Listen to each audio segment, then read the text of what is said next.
가속도가 0입니다. 물체의 가해지는 알짜임이 0이라는 거죠. AT 그래프입니다. 가속도가 0입니다. 가속도가 0이면 물체는 정지하거나 등속 운동을 합니다.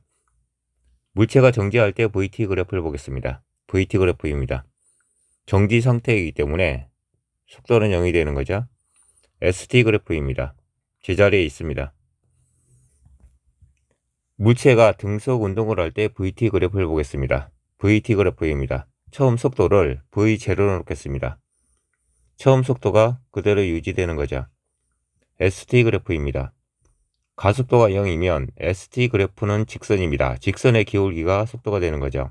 이 직선의 기울기가 속도입니다.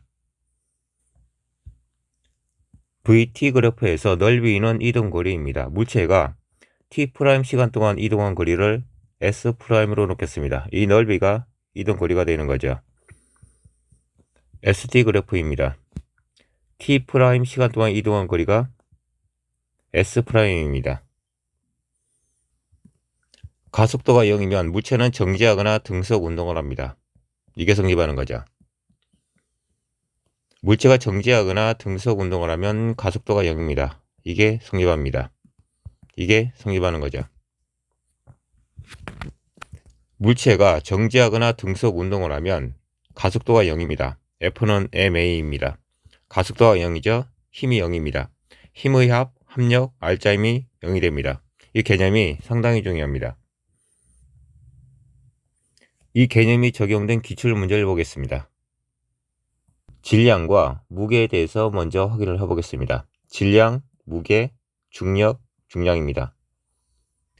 질량에 대해서 보겠습니다. 국제 표준 질량이 있습니다. 검색하면 이미지가 나옵니다. 1kg의 표준 용기입니다. 이렇게 생긴 거죠. 이게 1kg입니다.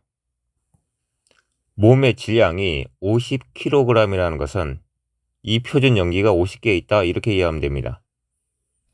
무게에 대해서 보겠습니다. 물체가 지구 중력에 의해 받는 힘의 크기입니다. 물체의 질량에 지구의 중력 가속도를 곱해주면 이게 무게입니다. 몸의 질량이 50kg일 때 몸무게가 얼마가 되는지 확인해 보겠습니다. 무게는 mg입니다. 중력 가속도는 10으로 놓겠습니다. 몸의 질량은 50입니다. 중력 가속도는 10입니다. 몸무게는 50 곱하기 10이 되죠. 500N입니다. F는 ma입니다.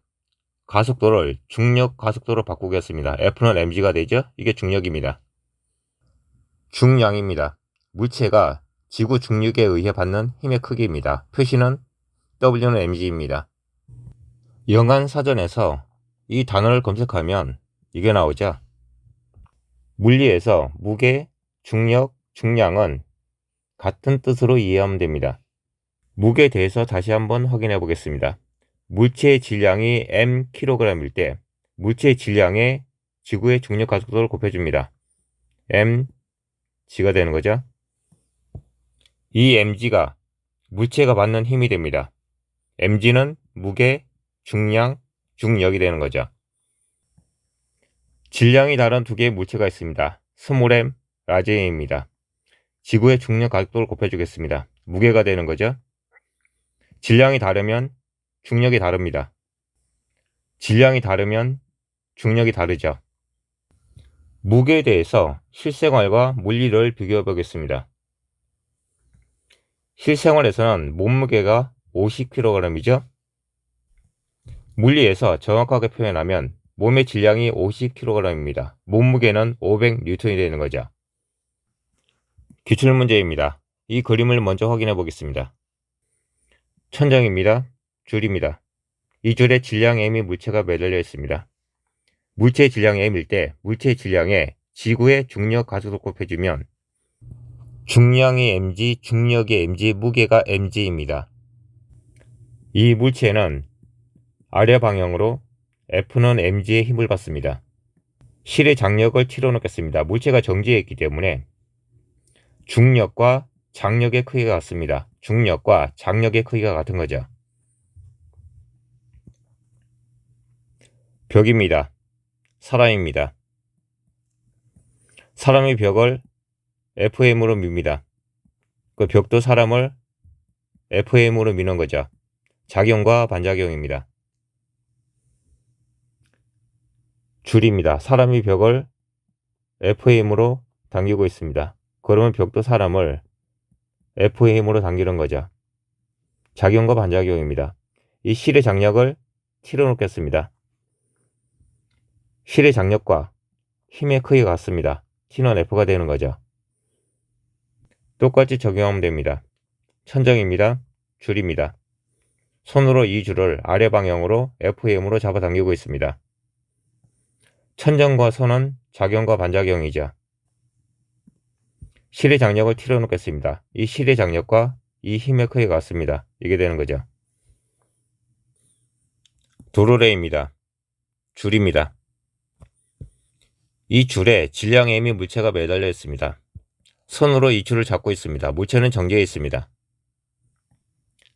이 실의 장력을 T로 놓겠습니다. 연결되어 있죠? 이 실의 장력도 T입니다. 같습니다. 이 물체에 작용하는 힘을 확인해 보겠습니다. 아래 방향으로 중력 mg를 받습니다. 위 방향으로 장력 T를 받는 거죠. 물체가 정지해 있기 때문에 중력과 장력의 크기가 같습니다. 이게 성립하는 거죠. 해석을 이렇게 해도 됩니다. 줄이죠? 물체와 손입니다. 물체는 정지해 있습니다. 이 힘과 이 힘의 크기가 같다는 거죠. 이겁니다. 이 물체가 정지했을 때 장력과 중력의 크기가 같았습니다. 이거죠? 이 물체가 가속 운동을 하는 경우 실의 장력을 확인해 보겠습니다. 물체가 아래 방향으로 가속도 운동을 하는 경우를 가정해 보겠습니다. 이 물체가 아래 방향으로 운동한다는 것은 중력이 장력보다 크다는 거죠. 부동어입니다. 이렇게 표시할 수 있겠죠? T는 mg -ma가 됩니다. 해석을 이렇게 해도 됩니다. 정지했을 때는 이 힘과 이 힘의 크기가 같았습니다. 이 물체가 아래 방향으로 운동한다는 것은 이 힘이 이 힘보다 큰 거죠. 부동어입니다. mg -f는 ma가 되는 거죠. 여기에서 풀이 방법에 주의할 게 있습니다. 손이 끈을 잡고 있습니다. 손이 끈을 연직 방향, 아래 방향으로 잡아당기고 있습니다. 이런 문제는 이런 조건이 전제되어 있습니다. 사람입니다. 손입니다. 이거 발입니다. 이거 땅입니다. 발이 땅에 닿아 있죠. 또는 실험 장치가 고정되어 있는 겁니다. 발이 땅에 닿아 있지 않는 경우를 보겠습니다. 이게 땅입니다. 공중에 떠 있는 거죠. 이런 문제에서는 풀이 방법이 달라집니다. 사람의 몸 질량을 m으로 놓겠습니다. 이 사람은 아래 방향으로 mg의 중력 힘을 받습니다. 이 물체가 아래 방향으로 운동한다는 것은 이 힘과 이 힘의 크기를 비교했을 때 이 힘이 이 힘보다 큰 거죠. 부동어입니다. 물체의 가속도를 확인해 보겠습니다. 스몰 mg입니다. 라지 mg죠. 그 질량을 더해줍니다. 이게 되는 거죠. 실제 문제에서는 이 줄에 사람이 매달려 있진 않죠. 질량이 다른 두 물체가 매달려 있습니다. 질량이 다르면 중력이 다르죠. 힘이 다릅니다. 힘의 차이에 의해서 가속도가 발생합니다. 이 물체가 위로 운동하는 경우를 가정해 보겠습니다. 물체가 위로 운동한다는 것은 중력과 장력을 비교했을 때 장력이 중력보다 큰 거죠. 부동어입니다. 그럼 이렇게 표시할 수 있죠. T는 mg 플러스 ma가 됩니다. 해석을 이렇게 해도 됩니다. 이 물체는 위로 운동합니다. 줄로 연결되어 있는 거죠. 이 힘과 이 힘을 비교했을 때 이 힘이 이 힘보다 큰 거죠. 부동어입니다. F-mg는 ma가 되는 거죠. 이 그림에 대해서 보겠습니다. 손이 끈을 잡고 있습니다. 손이 끈을 잡고 있죠. 또는 손이 끈을 연직 방향은 아래 방향입니다. 중력 방향입니다. 손이 끈을 연직 방향, 아래 방향으로 잡아당기고 있습니다. 같은 표현입니다. 평행, 작용, 반작용, 장력에 대해서는 따로 정리해서 올릴 겁니다. 기출문제입니다. 단어를 먼저 확인해 보겠습니다. 연직의 사전적 의미입니다. 줄입니다. 추입니다. 지피면입니다. 여기를 지구 중심으로 놓겠습니다. 이 방향이 연직 방향입니다. 중력의 방향, 지구의 중심 방향, 아래 방향이 되는 거죠. 지구의 중력과 같은 방향입니다. 드로레입니다. 줄입니다. 이 줄에 3개의 물체가 매달려 있습니다. 각 물체의 질량을 MA, MB, MC로 놓겠습니다. 물체의 질량에 지구의 중력 가속도를 곱하면 이 물체가 받는 힘이 됩니다. 중력 가속도 G를 곱해보겠습니다. MAG가 되죠. MBG가 됩니다. MCG가 됩니다. 힘의 방향을 확인해 보겠습니다. 모두 중력 방향이죠. 방향이 모두 같습니다. 손도 중력 방향으로 F 힘을 가하고 있습니다. 이 힘이 되는 거죠. 이 물체 운동을 3단계로 분석해 보겠습니다. 이게 1단계입니다. 3개의 물체는 정지해 있습니다. 물체가 정지 상태면 가속도가 0입니다. 가속도가 0이라는 것은 물체에 가해지는 힘의 합, R자 힘이 0이라는 거죠. 이 힘의 합과 이 힘의 합이 같습니다. 이 힘의 합과 이 힘의 합이 같은 거죠. VT 그래프를 보겠습니다.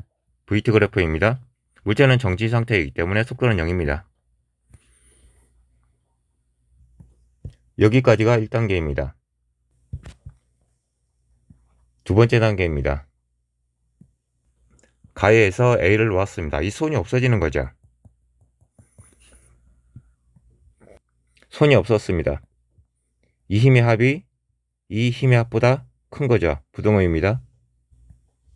물체의 운동 방향을 보겠습니다. B와 C에 작용하는 힘이 A에 작용하는 힘보다 큰 거죠. B와 C는 이 방향으로 운동합니다. A는 이 방향으로 운동하는 거죠. VT 그래프를 보겠습니다. 이 구간이 되는 거죠. VT 그래프에서 직선, 선분의 기울기는 가속도입니다. 이 직선, 이 선분의 기울기가 가속도가 되는 거죠. 2, 4입니다. 가속도는 2입니다. 여기까지가 두 번째 단계입니다. 세 번째 단계입니다. C가 지면에 닿았습니다. C가 지면에 닿은 거죠. C는 바닥에 있습니다. C는 바닥에 있기 때문에 물체 C는 물체 AB의 운동에 더 이상 영향을 주지 못합니다. 물체 C와 손은 없는 거나 마찬가지죠. B와 C가 충돌한다는 것은 B가 지면에 닿기 전까지 이렇게 해석을 해도 되겠죠. 이 도로래에는 물체 A, 물체 B만 남아 있습니다. VT 그래프를 보겠습니다. 이 구간이 되는 거죠. 물체 A와 물체 B는 등속 운동을 합니다. 그림을 옆으로 옮겨 보겠습니다. 이 그림에서 손과 물체 C를 지우겠습니다. 그럼 이렇게 되는 거죠. 물체 AB의 운동 구간입니다. 등속 운동을 하는 거죠. 물체가 등속 운동을 하면 가속도가 0입니다. F는 ma죠. 힘의 합, 합력, R자 힘이 0입니다. 두 물체에 작용하는 힘을 확인해 보겠습니다. 물체의 질량에 지구의 중력 가속도를 곱해주면 되는 거죠. 이게 이겁니다. 이게 되는 거죠. 힘의 합력, R자 힘이 0이기 때문에 이 힘과 이 힘의 크기가 같습니다. 이 힘과 이 힘의 크기가 같습니다. 중력 가속도를 지우겠습니다. 물체 AB의 질량이 같은 거죠. 물체 AB의 질량을 M으로 놓겠습니다. 이걸 보겠습니다. 이거하고 이게 같죠. 지우겠습니다. 손 F는 이게 됩니다. 이게 되는 거죠. 물체 C의 질량을 확인해 보겠습니다. 이게 두 번째 단계였죠. 손은 없습니다. 이 도로래에는 물체 A, B, C 3개의 물체만 있는 거죠. 세 물체에 작용하는 힘을 확인하고 있습니다. 줄이죠. 물체 A, 물체 B, 물체 C입니다. 물체 BC는 중력 방향으로 힘이 작용합니다. 이게 되는 거죠. 물체 A도 중력 방향으로 힘이 작용합니다. 이거죠. 이 힘과 이 힘의 차이가 발생합니다. 물체 BC에 의한 힘의 합입니다. 물체 A에 의한 힘이 되는 거죠. 질량의 합입니다. 가속도는 2였죠. 중력 가속도는 10입니다. 물체 C의 질량은 이렇게 되는 거죠. 물체 C의 질량은 물체 AB의 질량의 2분의 1입니다. 이 개념과 풀이 방법에 대해서는 뒤에 기본 문제가 많이 있습니다. 개념 정리와 문제 풀이는 다음에 할 겁니다. P와 Q는 이 그림에서 실의 장력입니다. 실의 장력에 대해서는 이 개념과 같이 정리할 겁니다. 운동의 법칙이 있습니다. 운동의 제1법칙, 운동의 제2법칙, 그리고 운동의 제3법칙이 있습니다. 운동의 제2법칙을 보겠습니다. 물체에 힘을 가하면 힘의 방향으로 가속도가 생깁니다. F는 ma입니다. 힘과 가속도는 벡터입니다. 방향이 같습니다. 가속도는 힘이 클수록 큽니다. F는 ma죠. 질량 m을 고정하겠습니다. 힘과 가속도는 비례관계가 되죠. 가속도는 힘이 크면 크고 힘이 작으면 작습니다. 가속도는 질량이 클수록 작습니다. 이번에는 힘을 고정하겠습니다. 질량과 가속도는 반비례 관계입니다. 질량이 크면 가속도는 작습니다. 질량이 작으면 가속도는 큰 거죠. 운동의 제2법칙을 가속도를 주어로 다시 확인해 보겠습니다. 가속도의 방향이 힘의 방향입니다. 가속도는 힘과 비례합니다. 가속도는 질량과 반비례합니다. 따라서 운동의 제2법칙을 가속도의 법칙이라고도 합니다. 운동의 제2법칙 가속도의 법칙이죠. 가속도가 생깁니다. 가속도는 힘과 비례합니다. 가속도는 질량과 반비례하는 거죠. 여기서 이런 생각을 해보겠습니다. 가속도가 생긴다고 그랬죠. 가속도는 0이 아닙니다. 가속도는 힘과 비례하죠. 질량과 반비례합니다. 가속도는 0이 아닌 거죠. 이걸 보겠습니다. 가속도가 0이면 물체는 정지하거나 등속 운동을 합니다. 물체가 정지하거나 등속 운동을 하면 가속도가 0입니다. 가속도가 0인 경우도 운동의 하나의 형태가 되는 거죠. 물체가 정지하거나 등속 운동을 하면 가속도가 0입니다. F는 ma입니다. 가속도가 0이면 힘이 0입니다. 힘의 합력, R자 힘이 0이 되는 거죠. 운동의 제2법칙입니다. 운동의 제2법칙, 가속도의 법칙입니다. 운동의 제2법칙에서 가속도가 0인 경우 R자 힘이 0이죠. R자 힘이 0이면 물체는 정지하거나 등속 운동을 합니다. 이것을 운동의 제1법칙 또는 관성의 법칙이라고 합니다. 해석을 이렇게 하면 됩니다. 운동의 제2법칙이 F는 ma입니다. F는 ma에서 가속도가 0인 경우가 있습니다. 이 경우를 운동의 제1법칙이라고 합니다. 운동의 제2법칙 안에 운동의 제1법칙이 특별한 경우로 포함되어 있는 겁니다. 포함 관계로 해석을 해도 되고 이렇게 해석을 해도 됩니다. F는 ma죠. A가 0이 아니면 운동의 제2법칙이 됩니다. A가 0이면 운동의 제1법칙이 되는 거죠. 운동의 제1법칙을 관성의 법칙이라고도 합니다. 운동의 제1법칙이 관성의 법칙입니다. 물체가 외부에서 힘을 받지 않으면 R자임이 0이 되는 거죠. 가속도가 0입니다. 물체는 정지하거나 등속 운동을 합니다. 이것이 운동의 제1법칙 또는 관성의 법칙입니다. 관성에 대해서 보겠습니다. 물체가 현재 상태를 유지하는 성질이 관성입니다. 물체가 외부에서 힘을 받지 않으면 가속도가 0이면 물체는 정지하거나 등속 운동을 합니다. 물체가 정지하고 있을 때 정지 상태를 유지하려는 성질이 관성입니다. 물체가 등속 운동을 하고 있을 때 등속 운동을 유지하려는 성질이 관성입니다. 관성은 질량에 비례합니다. 물체가 정지하거나 등속 운동을 할 때 관성에 대해서 두 가지 예시를 보겠습니다. 크기가 다른 두 개의 바위가 정지 상태에 있습니다. 이 방향으로 같은 힘의 크기인 F를 주겠습니다. 바위 AB, 물체 AB 중에 어느 물체가 더 쉽게 움직이는 거죠? 당연히 B겠죠. 물체 A는 쉽게 움직이지 않습니다. 이유는 물체 B보다 물체 A의 질량이 훨씬 크기 때문이죠. 관성은 질량에 비례합니다. 물체 A의 질량이 물체 B의 질량보다 훨씬 크기 때문에 물체 A의 관성이 물체 B의 관성보다 훨씬 큰 겁니다. 현재 상태를 유지하는 성질이 물체 B보다 물체 A가 훨씬 큰 거죠. 정지 상태를 유지하는 성질이 물체 B보다 물체 A가 훨씬 큽니다. 물체가 등속 운동을 하고 있을 때 관성을 보겠습니다. 바위 A, 바위 B가 있습니다. 두 개의 물체는 시속 50km로 등속 운동을 하고 있습니다.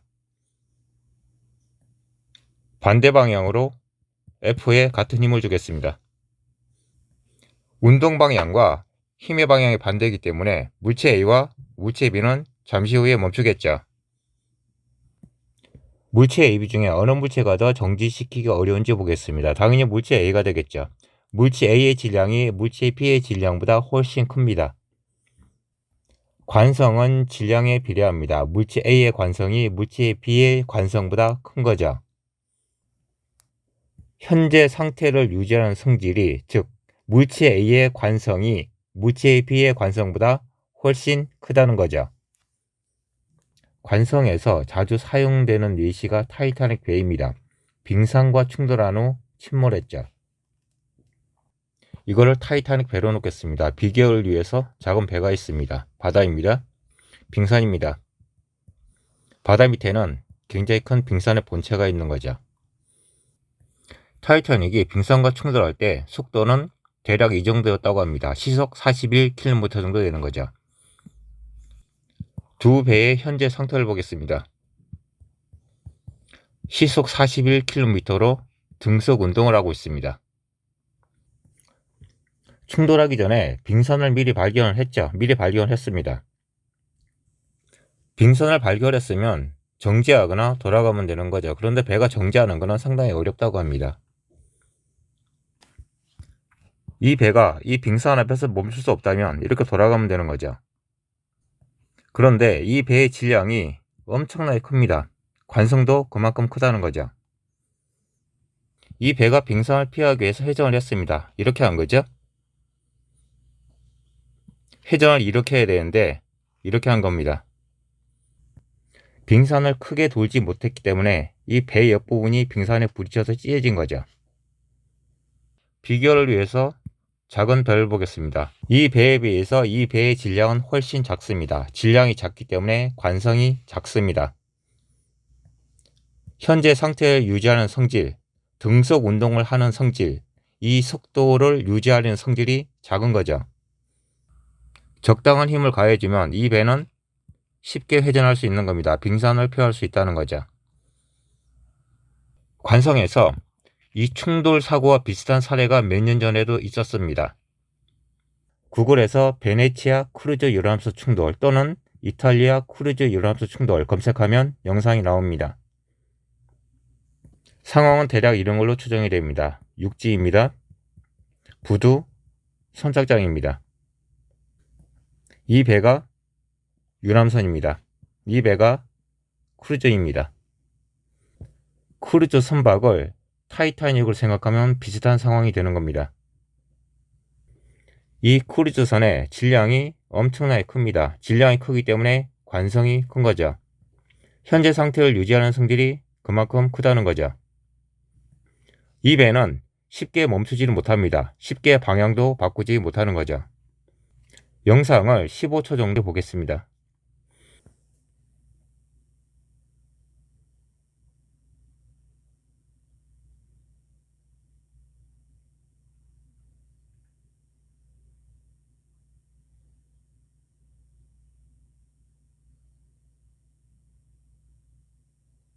관성이 문학적으로 사용되는 경우입니다. 살아온 관성 때문에 습관은 바꾸기 어렵다, 또는 사람은 고쳐 쓰는 게 아니다, 이런 게 있습니다. 관성과 관성의 법칙입니다. 관성과 관성의 법칙에 대해서는 설명했습니다. 관성력에 대해서 보겠습니다. 관성의 법칙과 관성력은 전혀 다른 개념입니다. 조건부터가 다르죠. 관성의 법칙은 가속도가 0입니다. 힘이 0이죠. 물체가 정지하거나 등속 운동을 합니다. 관성력은 가속도가 0이 아닙니다. 힘이 0이 아니죠. 물체는 정지하거나 등속 운동을 하는 경우가 아니라는 거죠. 관성력을 설명할 때 자주 사용되는 예시가 버스 손잡이입니다. 버스 손잡이입니다. 버스가 가만히 있는데 버스 손잡이가 이렇게 되거나 이렇게 될 수는 없는 거죠.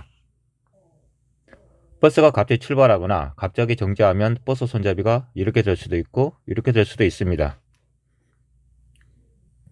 버스 손잡이가 이렇게 움직이는 경우를 가정해 보겠습니다. 버스 손잡이가 이렇게 올라갔다는 것은 이 손잡이를 앞에서 누가 당겼거나 뒤에서 밀었거나 둘 중에 하나죠. 그런데 이것도 아니고 이것도 아닙니다. 버스 손잡이를 당긴 사람도 없고 민 사람도 없죠. 손잡이는 올라갔습니다. 이것을 설명하기 필요한 게 관성력입니다. 관성력은 실제적인 힘이 아닙니다. 따라서 관성력을 설명할 때 관성력은 가상적인 힘 또는 힘을 받는 것처럼 느낀다, 이렇게 표현합니다. 승강기에서 몸무게를 보겠습니다. 승강기입니다. 저울입니다. 사람입니다. 사람의 몸 질량은 50kg입니다. 몸무게는 500N이 되는 거죠. 이 승강기가 정지하거나 등속 운동을 할 때 사람의 몸무게는 500N입니다. 이 승강기가 가속 운동을 하는 경우 사람의 몸무게는 400N이 될 수도 있고 600N이 될 수도 있습니다. 안전벨트에 대해서 보겠습니다. 자동차입니다. 자동차 안에 사람을 닮은 인형이 타고 있습니다. 덤이라고 그러죠. 벽입니다. 이 자동차는 벽을 향해서 시속 50km로 달리고 있습니다. 충돌했습니다. 이 더미가 안전벨트를 하지 않고 이 벽에 충돌했을 때 이 더미는 경우에 따라서는 앞 유리창을 뚫고 나가는 경우가 있습니다. 실제 사람이라면 굉장히 위험한 거죠. 앞 유리창을 뚫고 나가는 이 인형에 대해서 생각을 해보겠습니다. 인형이 밖으로 튀어나갔죠. 앞에서 누가 잡아당겼거나 뒤에서 누가 밀었거나, 그런데 이것도 아니고 이것도 아니죠. 운동의 1법칙, 운동의 2법칙, 운동의 제3법칙이 있죠. 작용 반작용의 법칙입니다. 작용 반작용의 법칙과 관성력에 대해서는 다음에 따로 정리해서 올릴 겁니다.